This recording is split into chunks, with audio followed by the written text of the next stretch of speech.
Game on. Cool. Hello. We just started. In case you've never heard of the Google News Lab, I'm here to help tell you about some of that. So what the Google News Lab did was they contacted the Society of Professional Journalists as well as Pointer to help them kind of do training. So I am like more or less working through SPJ to kind of train some of this stuff. So they worked to facilitate conferences and this sort of stuff because Google made a bunch of tools and they want journalists and other communication professionals to know about them. So that's kind of why the Google News Lab started, because they know that journalists and entrepreneurs are changing the future of media and they're trying to help. Again, because they built a lot of these tools, they realized they need to get in newsrooms, be at colleges, at workshops to actually show some of this stuff off. So here's kind of what we're going to be going over today: advanced search and Scholar, image search, and Google Trends. This talk is going to kind of go, it's going to kind of be a surface level, quickly trying to go over some stuff. The Google News Lab, g.co/newslab, they have an amazing amount of lessons and tools that go into everything I'm going to talk about, much more in depth. But since I only have, I think, 35 minutes to get through what sometimes is an hour-long talk, we might be going pretty quick. So, I'm sure you'll have questions. Yes, feel free at any time to raise your hand, ask. I'm here to help. No question is silly. I do not expect anyone to have any knowledge whatsoever about how any of this stuff works. So don't ever feel bad. I'm here to help you. So advanced search. Who here has ever searched for something on the internet? Okay, there's a handful of you. A couple of you have done it before. You can do that? Yeah, you can do that. It's new. It's very new. Most people have probably used Google search, unless you're a bunch of Bing heads. That's a joke. No one uses Bing. But Google has a bunch of actually really powerful tools that you might not even know are built into it. And to kind of go back to explain how we are now, this is what Google search looked like in 1998. Google had an exclamation mark at the end. They were in beta mode. And afterwards, we can talk about how I think beta is the dumbest thing to put on any product you ever launch. But this is what it used to look like back in the day. This is how you used the internet. This was called a desktop computer. Some of you might remember these, and now all of that lives on a phone.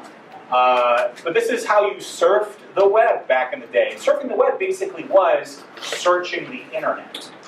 But here's what Google search looks like today. There's a lot more stuff that shows up, a lot more information that kind of goes all throughout this. On the right side, we have what's called the knowledge graph. So if you're searching for San Jose, California, well, Google kind of assumes, well, you're probably wanting to know a little bit more about San Jose. So it pulls up a map, like an image, gives you a little bit of information. This is pulled in like from Wikipedia. Oh, do you want to plan a trip?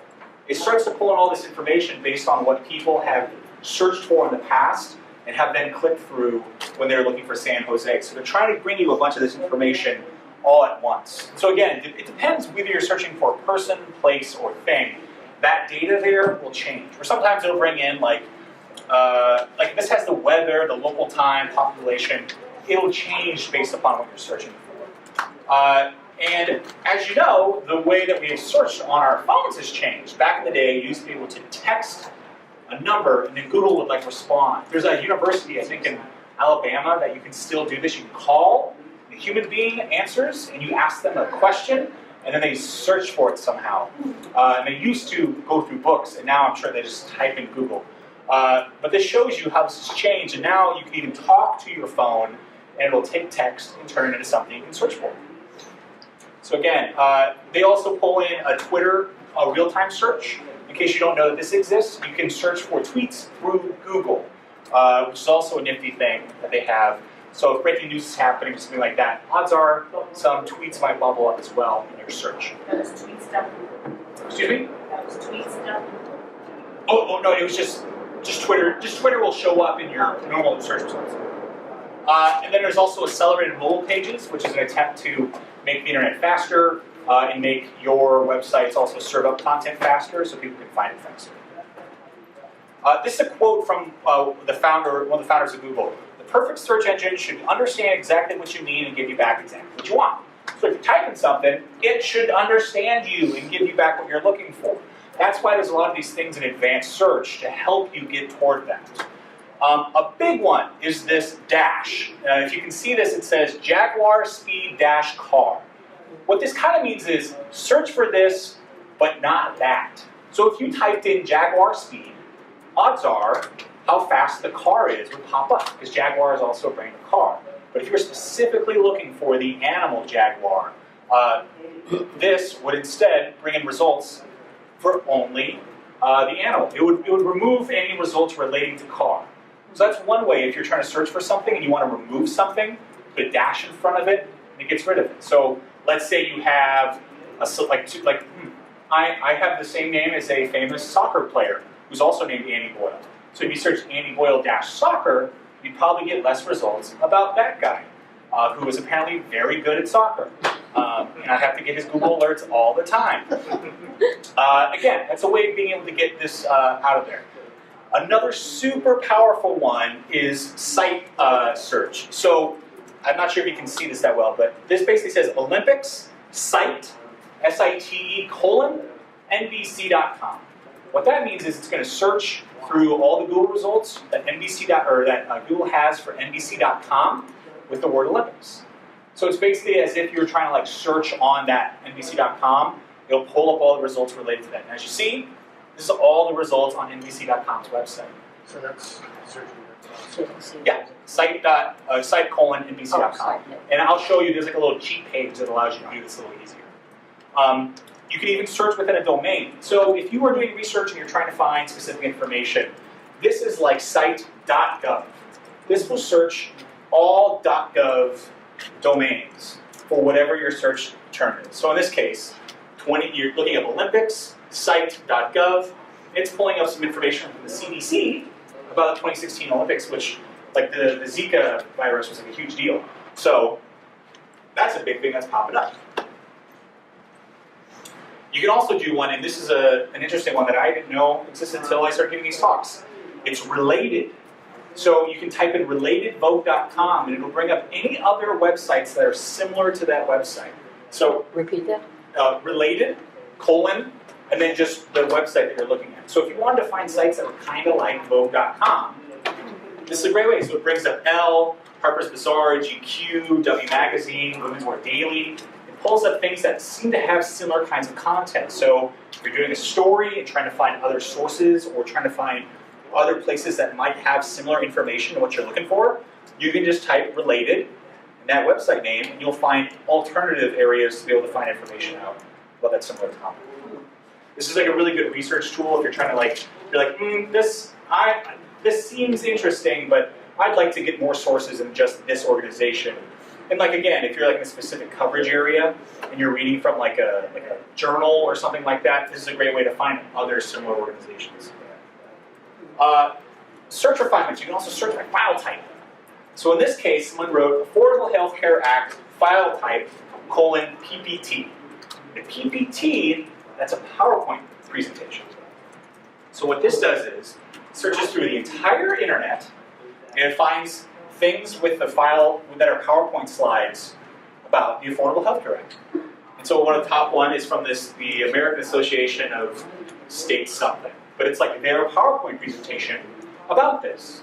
And so if you're doing any sort of story or any sort of work, people have put PowerPoints up, they have put PDFs, they've also put up, I think the next slide has this, PDF search. You can also look up Excel spreadsheets.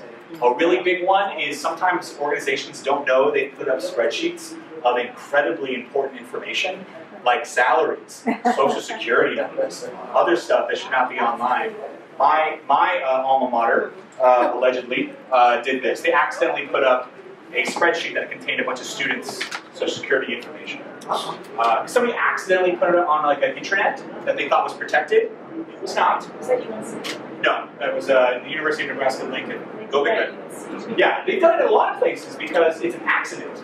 But you can this is like if you're a journalist trying to sometimes be like, oh, your guys' systems are bad. This is proof of being able to find that sort of stuff. Would you use a .com in there? You can. So this one is injuries site.gov file type.pdf. So again, you can mix and match and put a lot of these together to help get more refined results. And the thing that I used to do back when I was like a real reporter, before I played one on TV, I guess, I would just like search your city or county like .gov website, and I would type file type .xls.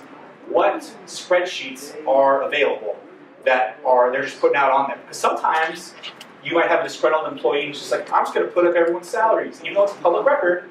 And if any of you have tried to get these records, they still don't want to give it to you. Sometimes public servants are wonderful and spiteful and will put that stuff up there. Or they've put it up there because they should, and it's hard to find. Or they've made it hard to find, occasionally on purpose. Shocker. This is a great way of being able to find that stuff. I just like, these are like fun fishing expeditions that can sometimes get you information. But yeah, file type XLS.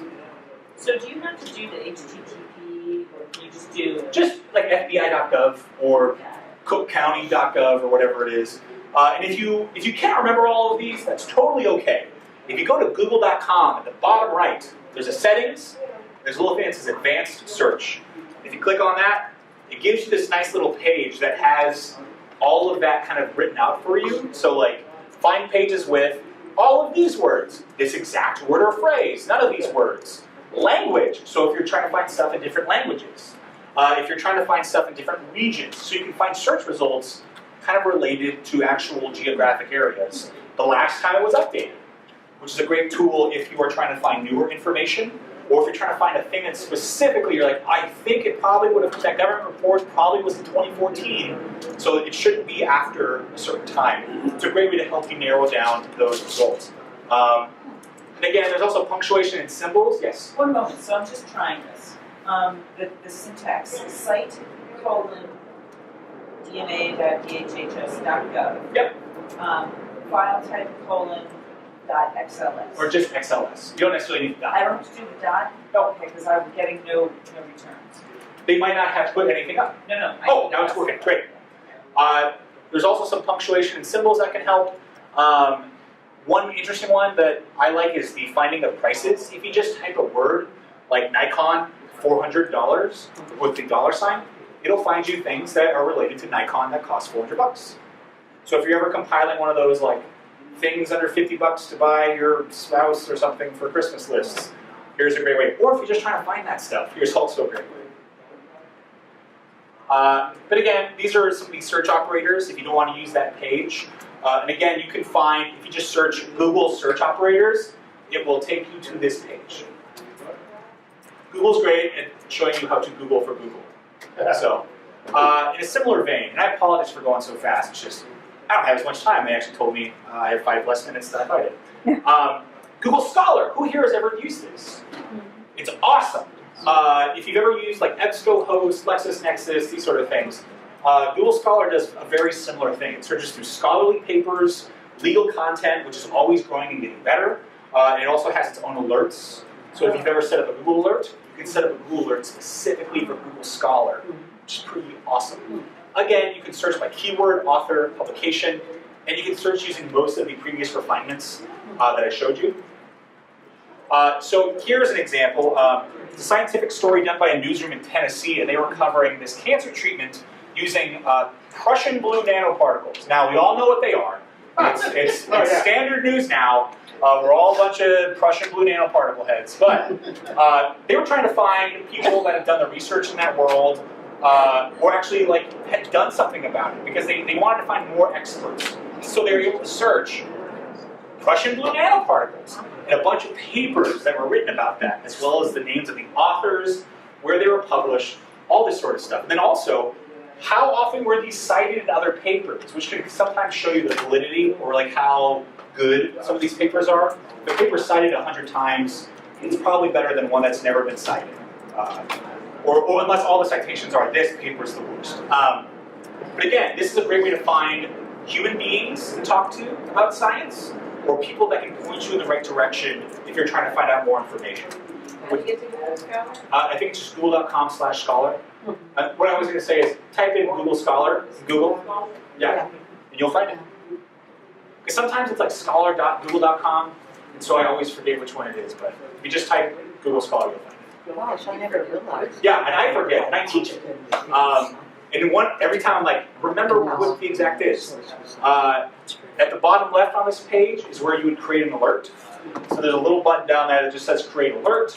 Similar if you were going to create a Google News alert, you would type your alert query and then you put your email down there and that kind of sets it up. It's pretty simple. You just need to be logged into like your Google Mail in order for this sort of stuff to work. Image search. Who here has ever searched for an image on Google? Cool. Most people. Incredibly powerful, but there's a lot of stuff in this that I didn't know existed until I learned to give this talk. One of the niftiest things, so this is just a simple term, Dome of the Rock. And there's a bunch of this little sub-nav. So there's images, and then even here, these are like specific search terms. If you clicked on them, it would like narrow your search even more. This one is like size, so you can search by size. You know, large, small, medium. Again, that'll give you different size of files. A big one, color. I love this one, especially if you're doing like design work and you're trying to find you have a specific color pattern you're trying to find. This is a great way of being able to find a specific kind of color palette for your search term. Then you also have usage rights. This is the most important thing that I think you can get out of this talk, which is copyright laws are great and we should all be following them, news organizations. You should ask for permission before using people's tweets or photos. What this does is it allows you to search for stuff and to see if you actually have the rights to use it. You can limit your search by, you can use it for non-commercial reasons, for commercial reasons, non-commercial if you edit it. So there's all these like little different areas in like the copyright law, and you can search for specific ones you're allowed to use. And so, as you hopefully know, you can't just go to Google, type in the name of an image, and use it. If you're using it and somebody else owns the copyright, you should pay them in advance instead of like being like, "Oh, sue me." Like, let's not be like that. Instead, be kind, or use one of the free ones that people have already uploaded that they are allowing you to use. Wait, how do you access the sub? So if you click on, if you Dome of the Rock and then images, Yeah, right. there's just like the sub-nav that's already there.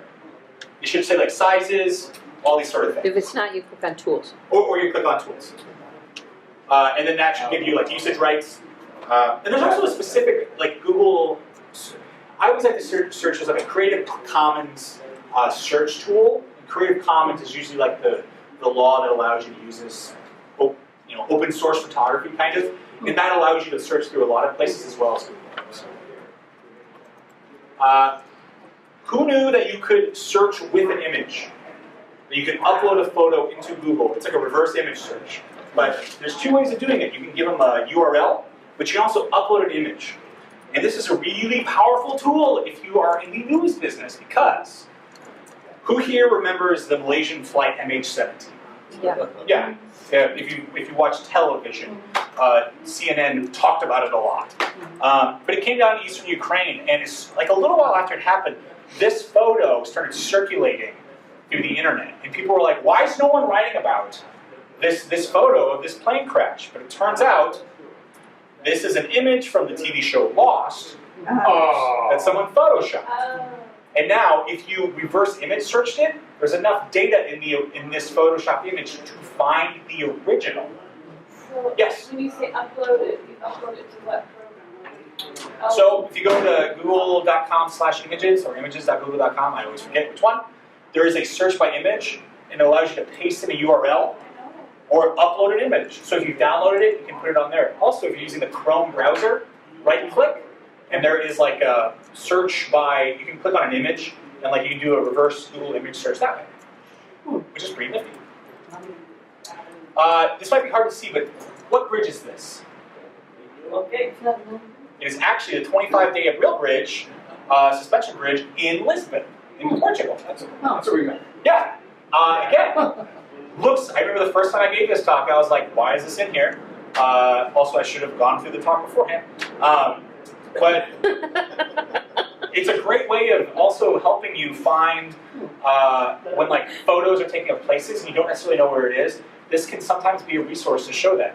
Also, faces of like famous people, or like if you have like a bunch of senators or Congress people and they're talking and somebody says something outlandish. I know, shock, and you're like, I don't know the name of that woman who said that.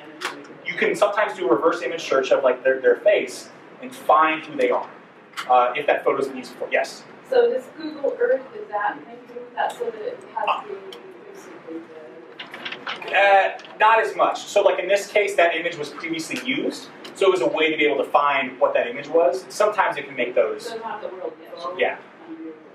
You can't necessarily go outside and take a photo and be like, where am I? But I'm sure they're working on it. Yeah. And again, just like with the previous search, Google image search also has a way to narrow your results as well. There's a verification place called First Draft News, in case you've never heard of it. It's a great tool. They try to teach journalists how to work with social sources when it comes to verifying stuff. An example I always like to give is, you've all seen this photo of the shark on I-72 after the hurricane, after any disaster involving water near a coast. People are like, oh my God, there's a shark on the freeway. It's the same image. And if you did a reverse image search with that, you would find like the first time that appeared on the internet in like 2011. And you're like, well, this image is bullshit. I swore up for posterity. And again, when you see stuff on social media that seems crazy, first do a reverse image search, check and see if it's been used before, because if it existed before that date, one, it's not breaking news, and two, that image probably isn't referred to what that person's talking about. Especially with a lot of the demonstrations and photos of that sort of stuff, or especially a lot of like demonstration-related violence. Sometimes stuff is being reported as being in America when it's actually happened in other countries years ago. So it's a great way to double check and be able to, I know this might seem crazy, but sometimes people lie on the internet, especially on social media. Yeah, especially if they're Russian. So there's that. Google Trends. This is a really nifty thing. So they're all nifty. Lots of people use Google every day. Lots and lots of people. 3 billion searches a day. 1.3 trillion a year, which is 170 times the population of the Earth. Here's an old graph that has nothing to do with that. What's really great about it is when somebody is searching for something on Google, they are really honest. You are more likely to Google something, I think, than ask your doctor about it. Or you're a close spouse, as opposed to your distant spouse, a close friend, a professor, like something like that. You're more likely to be a lot more honest with your questions. Because of that, people are super candid. And so the type of things people are searching for, they're much more likely to search for it than be like, hi everyone, I don't know what the Fed is. Like, you're more likely to type, what is the Fed? You know, that sort of stuff. It's also Google Trends data is immediate. Because so many people are searching for stuff all the time, Google Trends data can pull it up really quick, and I'll show you an example of it. So this is what Google Trends used to look like. Google Trends takes all these searches and tries to make sense out of it. This is what it used to look like. It was pretty slow. It took like 36 hours for the data to come back. So if you're searching for something now, it happened Thursday. And so this is about Sepp Blatter. And now if you look at the current one, the data, it's available 3 to 5 minutes ago. It's minute by minute. So it's much faster, it's much more granular. And in case you don't remember who Sepp Blatter is, he was like a FIFA official who, he was the president, did wrong. And as you can tell, people were like, oh yes. And so again, what this allows you to do is see the interest over time in the search term, Sepp Blatter. What a name. But again, you can find out 5 minutes ago what people were searching for this person. So when breaking news happens, you can quickly see there's a huge uptick in people searching about whatever that thing is. Question on that. Yes? Can you still set a time period for Yes. that if you want to look for a month? Yep. So there's interest over time. And so in this case, they have Francis Hollande and Angela Merkel. And you can see the interest in both of them over time. And odds are, when there's like a spike, they're both at a conference or something like that. This is the same information from that previous graph. I don't make the slides. They also take data from YouTube as well as all of these news articles. So almost 1 million news articles a day are flowing through that they are helping them to figure out some of this trends data information. So it's google.com/trends. Yes. When you're looking at that search data, search trends, is there any narrow down to very local level? It depends. So, yes, keep asking questions. It's like the next slide. You're so smart. Yes, you can do geographic search, and I'll show that in a second. But I just kind of want to explain a little bit more about what the trend is. So in this case, Beyonce. This is an example of Beyonce is a human being. Beyonce is also just like a name that doesn't mean anything, but then there's words clearly that are about Beyonce, the artist. And this was when Lemonade came out. And so, as you can see, the interest in Beyonce is just kind of, you know, what it is, and then it goes crazy nuts because Lemonade came out. And as you can see, it kind of went nuts. And if you go to this specific trends page, it says, here's all of these recent stories. So it's like, oh, Beyonce is kind of in the news. Here's this new thing about Beyonce. Maybe that's the reason. So they try to give you a little more analysis as to why things are popping up. And I want to give you a little bit more information, context about this search. What they do is they try to make it all an apples to apples comparison. This is not like a number in terms. This isn't like 5 million searches. What they're trying to give you is like the volume, because they don't necessarily want to release like the exact, because that's like proprietary information or whatever. But they want to show you it's like her stuff increased 50% more than it was previously. And what they also try to counter for is the amount of humans using Google. So as more people use Google, like a search shouldn't go up just because more people are using it. So they're trying to, does that make sense? They're trying to like normalize the data. So it actually there's some sort of variable significance. Excuse me, so you Yes. actually, with the trend, you could actually look up your own site, right, and see how many people are looking it up? You can look up, sort of. If your site has a, which I'll show you in a second, a subject. I'll get to that in 1 second, but great question. The homepage, if you go to google.com/trends, there's actually human beings at the Google News Lab who try to pull in interesting stories that they're seeing and throw that information up to help journalists find stuff. If you've ever wondered why such and such, the Washington Post found this amazing story looking at Google News data, they probably just went here, clicked, oh, interesting, made a couple phone calls, story. And it looks like they did way more work than they did. But all of you can do this. Anyone can do this. And I'll show a couple more localized examples. Here's this quote again about a perfect search engine. But what if somebody's searching for the term Lincoln? This goes back to your question. So the word Lincoln, there's a couple different kinds of Lincoln. There's the car company, there's the president, and then there's the movie about said president. These are 3 separate things relating to the word Lincoln. And what Google Trends tries to do is put them each under their own bucket. So if you were searching for like a website that's like dogsaregreat.com, there's dogsaregreat.com, the business entity. There's dogs, which are like their own kind of subject. And then there's great, which could maybe have some terms that are related to it. So again, they try to put their searches like where they should go, if that makes sense. So here's kind of like a story idea. How brunch became the most delicious and divisive meal in America. The Washington Post went and used Google Trends, and they found over time how much brunch was increasing. And again, this is like normalized, which means people are searching for brunch more often on Google than they were previously. Can anyone guess why there's these 2 huge spikes right by each other? Saturdays and Sundays. Mother's Day, Easter. 2 big brunch days, always right by each other. And as you can see, even those go up pretty high. So what they did was, they were able to go back to your question geographically. They could look at it state by state to see where the interest has gone up. I'm from Nebraska. We don't care, apparently. The plains are, don't give a shit. But as you can see, the coasts care. We Nebraska folk, no, we will eat when time is for food. But what they did is, so if you type in the word brunch, there's different kinds. There's Sunday brunch, which is its own separate thing. There's brunch, the event. There's brunch, which is an album by some band. So again, they're trying to not put those searches into the same box because they want to give you data that actually matters for what you're writing about. So again, this shows interest in that term over time. And to go with your question, you can also then put in like a date range, and then also you can look at stuff worldwide. So what they found was regional interest. So based on like your size per capita, where is like brunch the most searched? Taiwan, followed by Denmark, Switzerland, Singapore, United Arab Emirates, Sweden, and then the United States.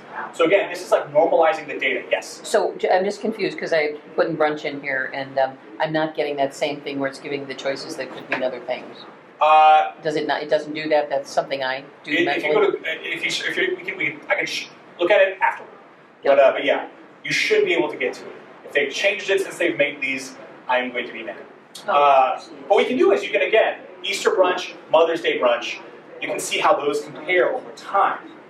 You can also embed this really easy. So you can take that chart, put it on your website, copy and paste some code. You can also download the code. If you want to make like a fancier chart in your in-house styles, they also give you that option to take that data and do that. I'm going to go through a couple more stories. This was like real-time election data during a GOP debate. Now, this isn't what people, if they like or dislike a candidate. This is what were they searching for during this debate. That's cool. And you can almost see when was someone talking. And as you can see, Jeb Bush did not talk very much. Guess who was talking a lot? Shocker, the president. But so was Ben Carson. And so was and this was around this time where, because again, there's like, I think 11 or 8, there are 8 people that were in this debate. And this was like when it was still pretty early. But you can see who are people actually searching for. And again, it doesn't mean good or bad. It just means interest. And that can tell you a story. Go back a step, what was that under? Oh, this is just something that they made. Yeah, this is just using that data they were able to make this cool little chart. But this is still under Google Trends. Yeah, yep, Google Trend data. Yep, so data that you can get. Did I look at my own town to find out what people are searching for? Depending on the size. If it's too small for like the searches to be statistically relevant, like if there's 3 people searching for Donald Trump and then there's a 4th person, looks like traffic went up 25%. Sure. But that doesn't mean that traffic actually went up 25%. Right. So they try to account for that. So on some stuff you can, but not everything. The New York Times, when there was a big mass shooting in Oregon like 2 or 3 years ago, they went to Google News Lab and found what questions people were asking about gun control, and then they went about answering each one by calling people and doing that sort of stuff. Because people were clearly trying to find answers, so they just tried to do the exact same thing.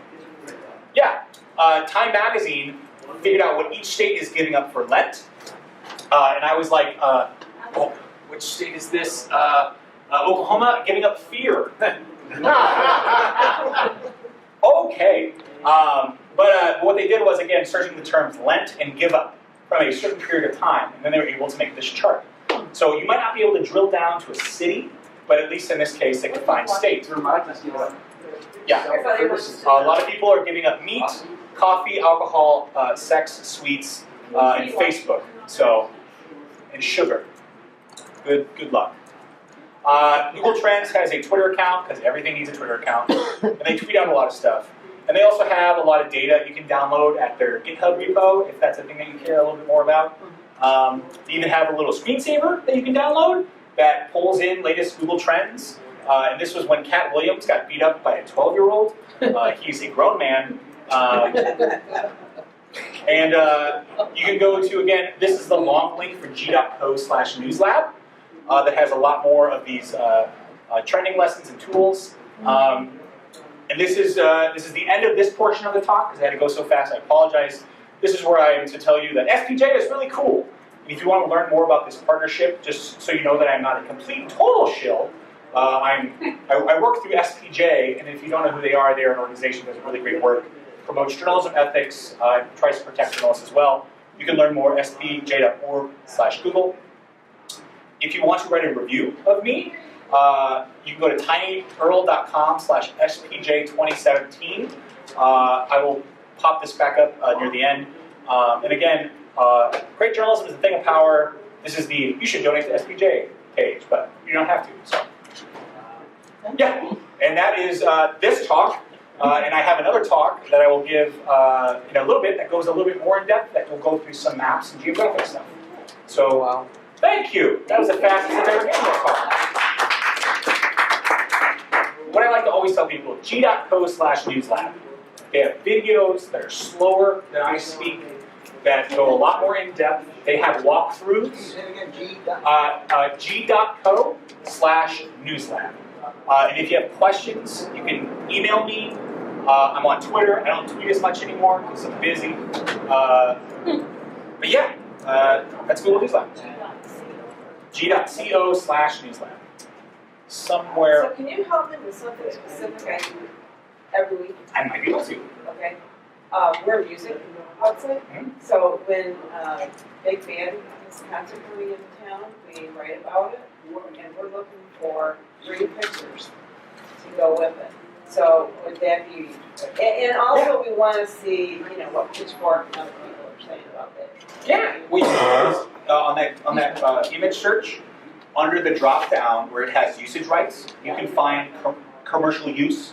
So that means they're going to allow you to use it for commercial reasons. Sometimes those come with like restrictions. It might say like, you need to link back to my, my Flickr page or something like that, which is usually relatively easy to do. Or just give me credit. Annie Boyle, is the person who took this photo. You can search for those. I've also found sometimes you'll find some that might be they're commercial, but you have to augment them. So it's like this other kind of right. It's like you can use my image, but you have to fiddle with it. So if you add something on top of it, it is now considered a new image, and you can use it. Sometimes that stuff exists. And sometimes if you find a really cool image on one of these sites and you have contact information, email them. So is that related thing? Would that be a good way to find out like other articles? Because that's Yeah, that could definitely, that could work. Does anyone know on the schedule when this next talk is supposed to start? 5:15. Or 4:15. 4:15. Cool. I am going to use the restroom and then do the next talk. The next talk is all of this except on Google Maps and geo stuff. So making maps, making really easy maps that anyone can make. That's my next talk.